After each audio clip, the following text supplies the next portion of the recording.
मुख्यमंत्री देवेंद्र फडणवीस आणि मी शिंदे साहेबांना कल्पना दिली।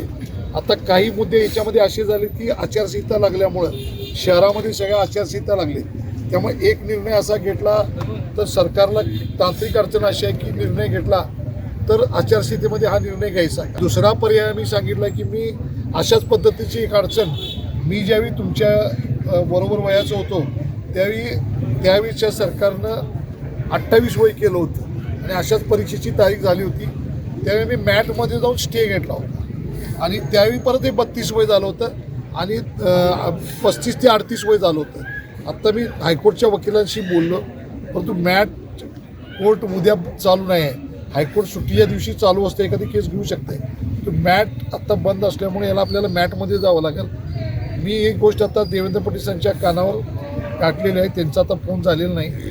उद्या मुख्यमंत्री कोल्हापूर शहरामध्ये आहेत, इचलकरंजीमध्ये आहेत, आपण या गोष्टी त्यांच्या कानावर घालू।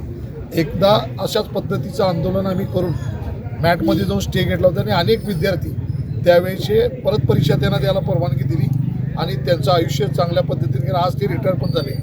उद्याच्या या विषयावरती आम्ही घेतो, कारण आज तुम्ही अचानक आम्हाला इतकं कल्पना दिली, मग 2 दिवस अगोदर असता तर आपण जाऊन मॅटमध्ये मी या विषयाला स्टे घेतला असता, कारण तांत्रिक बाब होती।